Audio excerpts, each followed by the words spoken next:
কলেজত নামভৰ্তি বিনামূলীয়া হ'ব। নামভৰ্তিৰ লগত আমি সেমিষ্টাৰৰ এডমিশনো আমি বিনামূলীয়া কৰিম আৰু নৱম মানত ছাত্ৰীসকলক আমি চাইকেল দিম। হায়াৰ ছেকেণ্ডাৰীত সুখ্যাতিৰে উত্তীৰ্ণ হোৱা ছাত্ৰীসকলক আমি স্কুটি দিম আৰু শিক্ষা শেষ হোৱাৰ পিছত চৰকাৰী চাকৰিত আমি আমাৰ কন্যা সন্তানক 50% আমি আৰক্ষণৰ ব্যৱস্থা কৰিম, যাতে সকলো ছাত্ৰীয়ে নিজৰ জীৱন এক আত্মবিশ্বাসেৰে সৈতে নিৰ্মাণ কৰিব পাৰে। আজি মই 4.5 বছৰ পিছত আমাৰ সমাজৰ সন্মুখত থিয় হৈ মই গৌৰৱেৰে ক'ব পাৰোঁ, আজি অসমত আমি কন্যা সন্তান আৰু পুত্ৰ সন্তানৰ নামভৰ্তি বিনামূলীয়া কৰিছোঁ আৰু নিযুত মইনা আঁচনিৰ জৰিয়তে আমি কন্যা সন্তানসকলক নিজৰ সপোনৰ পম খেদিবৰ বাবে সাহস হিচাপে থিয় দিছোঁ আৰু 2 লাখ চৰকাৰী চাকৰিত 1 লাখ অকল মাত্ৰ ছোৱালীক নিযুক্তি দি হাজাৰ হাজাৰ ছোৱালীৰ আমি সপোনবোৰ আমি বাস্তৱত ৰূপায়ণ কৰিছোঁ।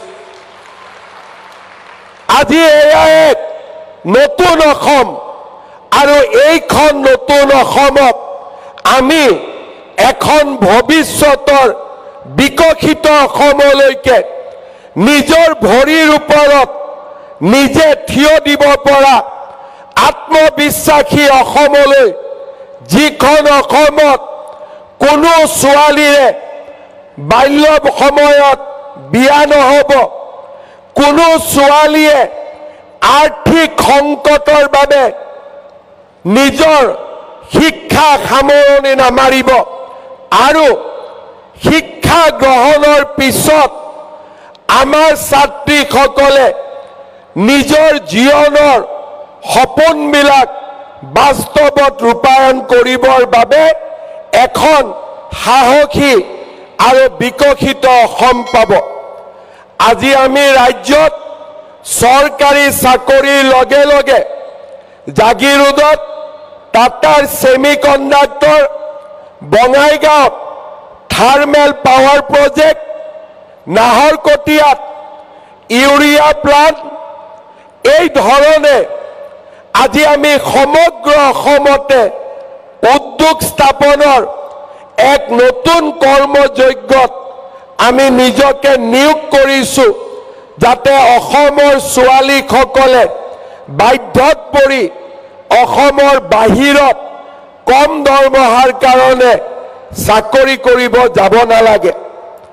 আজি মই গৌৰৱ অনুভৱ কৰোঁ, আমি যোৱা বছৰ টাটা ছেমিকণ্ডাক্টৰত ভৱিষ্যতে কাম কৰিবৰ বাবে বাংগালোৰলৈ আমি আমাৰ অসমৰ ছোৱালীসকলক প্ৰশিক্ষণৰ বাবে পঠাইছিলোঁ। নাৰ্ছৰ শিক্ষা সামৰণি মাৰি আমি অসমৰ ছোৱালীক ছিংগাপুৰলৈ পঠিয়াইছিলোঁ নাৰ্ছ হ'বৰ বাবে, আৰু এতিয়া আমি জাপান, কোৰিয়া আৰু বিদেশৰ বহুত ৰাষ্ট্ৰত উন্নত দৰমহাৰ বিপৰীতে আমাৰ অসমৰ যুৱক যুৱতীৰ সংস্থাপনৰ পথো আমি মুকলি কৰি দিয়াৰ দিশত দ্ৰুত গতিত আগবাঢ়ি যাব পাৰিছোঁ। আজি আমি অসমে এখন সমতাৰ অসম বিচাৰিছোঁ, যিখন অসমত নাৰী সমাজক সন্মান কৰা হয়, যিখন অসমত ছাত্ৰীক ঘৰৰ লক্ষ্মী বুলি মানি লোৱা হয়, যিখন অসমত ছোৱালীৰ মৰমেৰে, ভাগিনীৰ মৰমেৰে এখন মমতাময়ী অসমৰ আমি সৃষ্টি কৰিব পাৰোঁ। ধ্বংস নহয়, এখন সৃষ্টিৰ অসম, ঘৃণা নহয়, এখন মমতাৰে ভৰা অসম, উন্মাদনা নহয়, চেনেহৰ মাজেৰে নিৰ্মাণ হোৱা এখন সমন্বয়ৰ, এখন বিকাশৰ অসম। তেনে এক অসমৰ স্বপ্নক আজি আমি বাস্তৱত ৰূপায়িত কৰিব খোজো। আজি আমি এটা এটাকৈ নতুন নতুন প্ৰচেষ্টা লৈছো।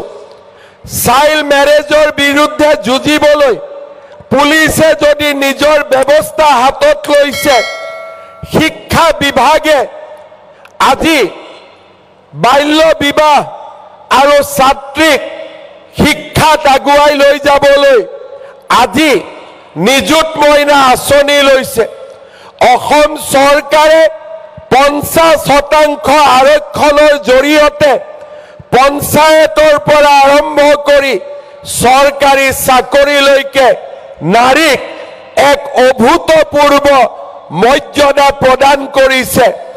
আৰু অৰুণোদয়ৰ দৰে আঁচনিৰ জৰিয়তে আমাৰ মাতৃসকলক নিজৰ স্বাভিমান ঘূৰাই অনাত আজি আমি সাৰথীৰ দৰে ভূমিকা গ্ৰহণ কৰিবলৈ সক্ষম হৈছো।